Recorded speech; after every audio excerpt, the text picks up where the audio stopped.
Thanks so much for tuning in. Remember, each week we have 3 videos coming out we know you're not going to want to miss. So please remember to subscribe and hit the notification bell. Hope you guys enjoy this one.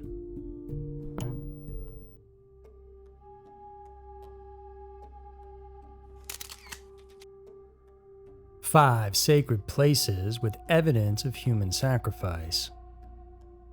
Throughout history, humankind has been seemingly obsessed over finding the most efficient ways to inflict pain and wreak havoc on those whom they are in conflict with. However, not all forms of violence are designed merely for warring purposes.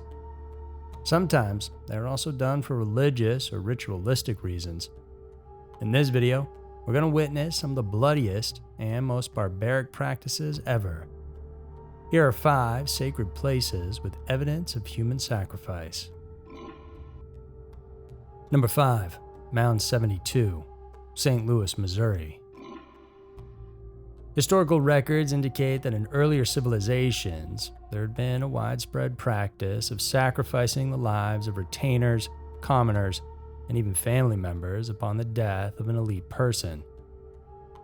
Aside from the time of the Egyptian pharaohs, this has also been observed in Mesoamerican societies. The so-called Mound 72 burial ground bears proof of such occurrences. Near the modern-day city of St. Louis, Missouri, was found a city called Cahokia. This area once flourished from 1050 AD to 1200, and here you can find a site where a number of rulers were believed to have been buried. This mound, which measures around 10 feet high, holds the remains of nearly 300 people. Most of them were sacrificed following their leader's death. Archaeological findings suggest the complexity of the burial site. It appears that people were sacrificed gradually in a series of episodes. In one instance, there were a total of 53 women, most who fell between the ages of 18 to 23 and one in her early 30s. They were all sacrificed at the same time and placed in a mass grave, and excavations determined that they were strangled before being arranged in neat rows. In another episode, 40 men and women had shown signs that they suffered violently in their deaths. It was even more disturbing to know that some of them were buried alive, as revealed in the evidence of claw marks in the ground.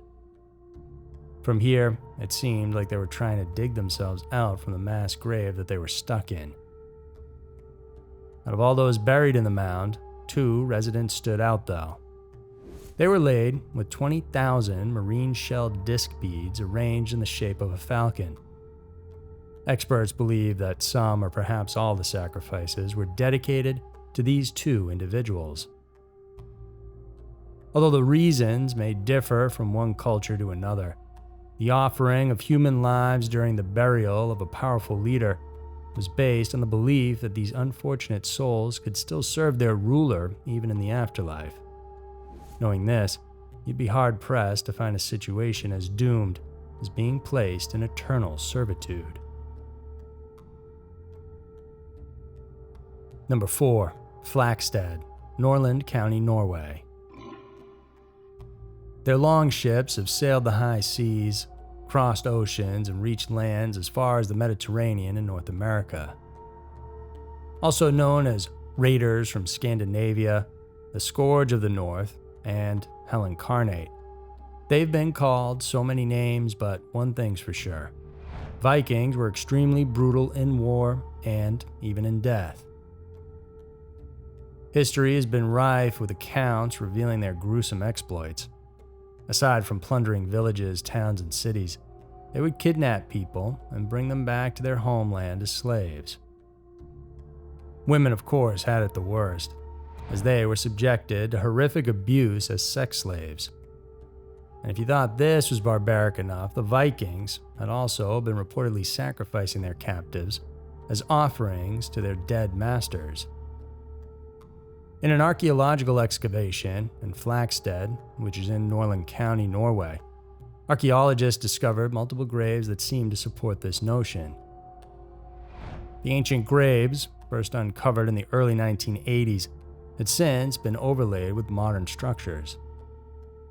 Much of the artifacts contained therein were things like precious stones, knives, pottery, and some animal bones, but they were already damaged. However, there turned out to be even more interesting aspects of the excavation. In these graves laid the remains of at least 10 people, and most of them have been decapitated. An examination conducted further revealed that most of them had been slaves. This was made evident by the diet that these beheaded individuals had as compared to those who were buried with complete bodies. Comparing the way they were laid next to each other, it was concluded that these beheaded individuals were slaves who were sacrificed as gifts to their masters who passed away. This type of practice was actually not uncommon in Viking society.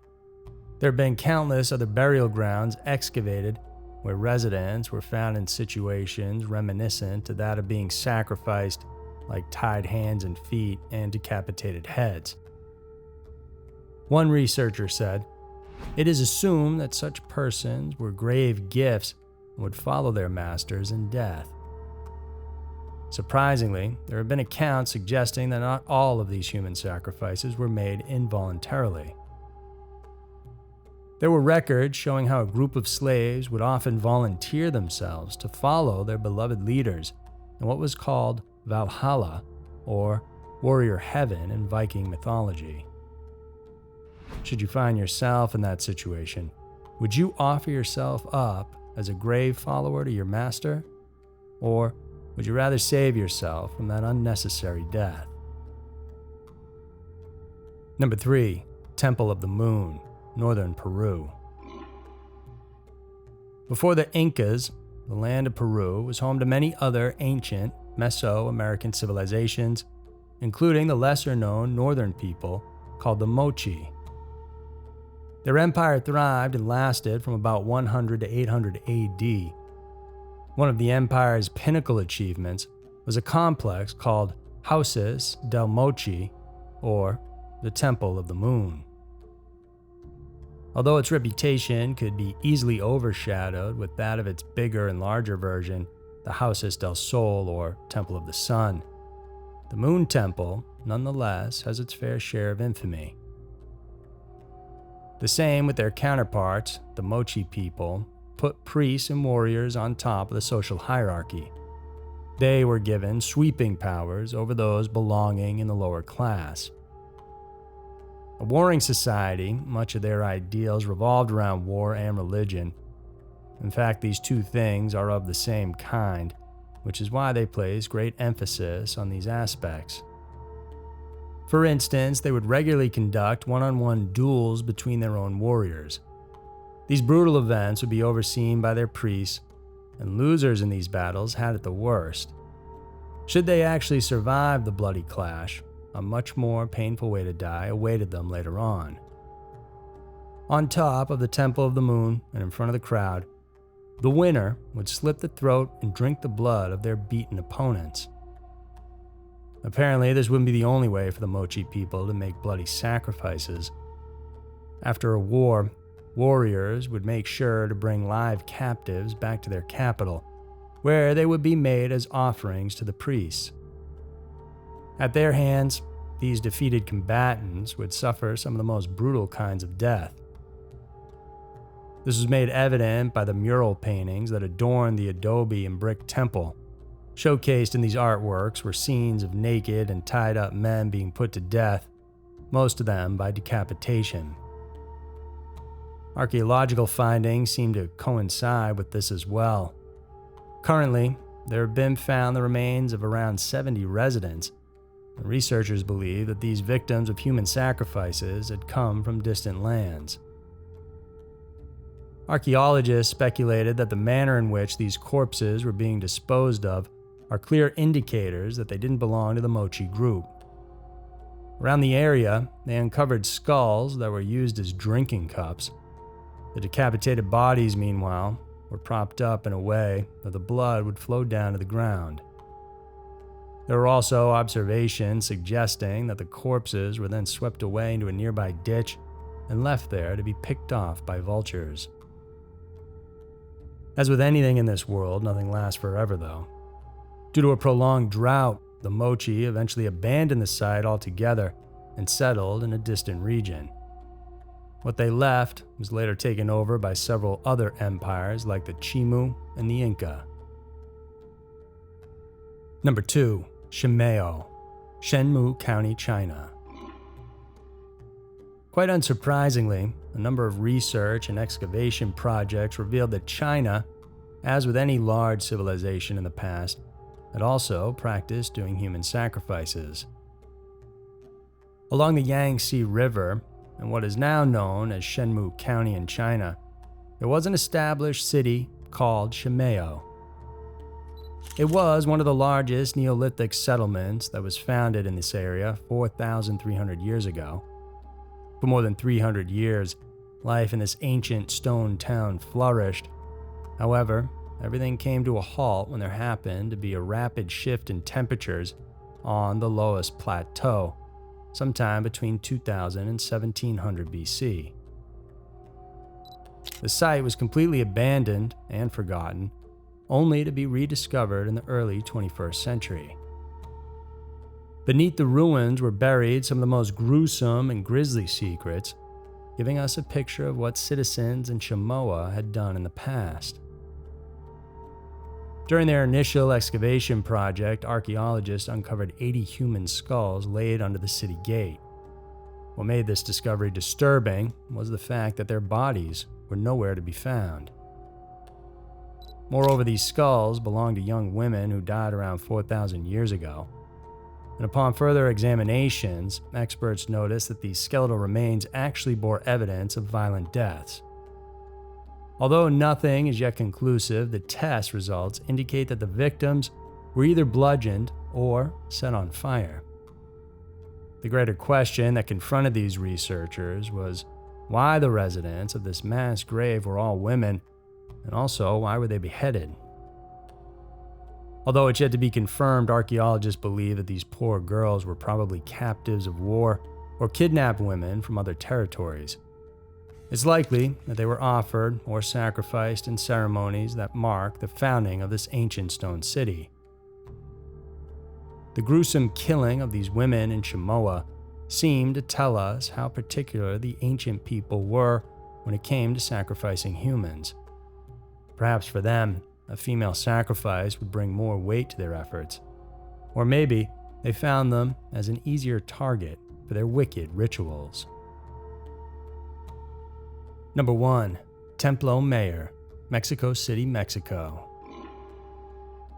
Much of what we have known about the Aztec civilization in Mexico was centered at the empire's ancient capital city of Tenochtitlan, which is now Mexico City. Unless you've been living under a rock, you probably must have encountered books, stories, and movies portraying the apparent brutal practices of the Aztec people. The thing is, these works of fiction are based on what truly happened at that time. Archaeological and textual records clearly indicate that the practice of human sacrifice occurred with some degree of regularity at Tenochtitlan, particularly at the Templo Mayor, one of the largest temples in the city's complex. In 1521, the Spanish conquistador Hernan Cortés and his men arrived in the town to witness firsthand the grisly ceremony. In one of the accounts written by Cortés's chronicler, Bernal Castillo, they saw Aztec priests standing at the top of the Templo Mayor and holding razor-sharp obsidian blades. These instruments were then used to slice open the chest of sacrificial victims who, by the way, were still alive.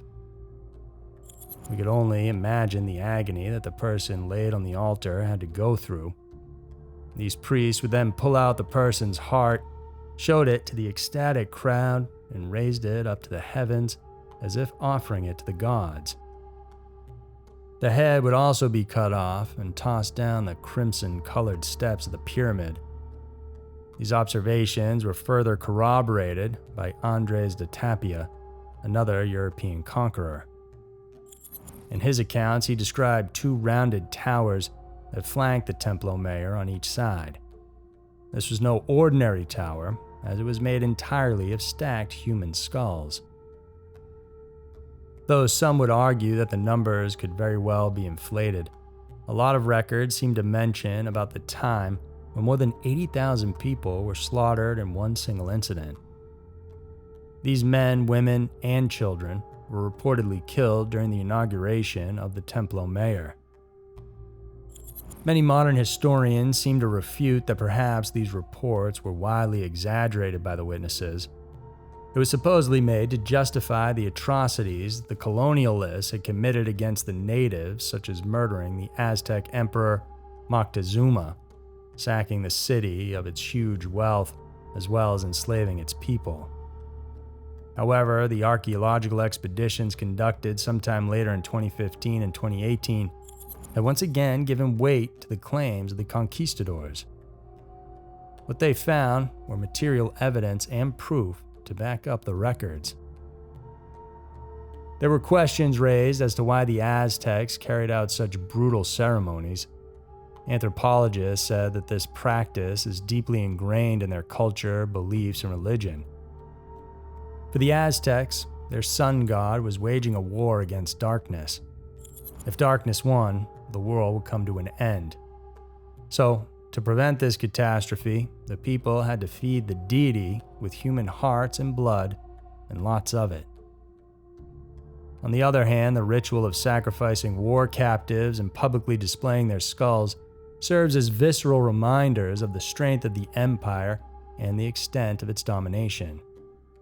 The frequency and the extent of this horrific practice by the Aztecs only tell one thing: that it would be terrifying to find oneself living in that era.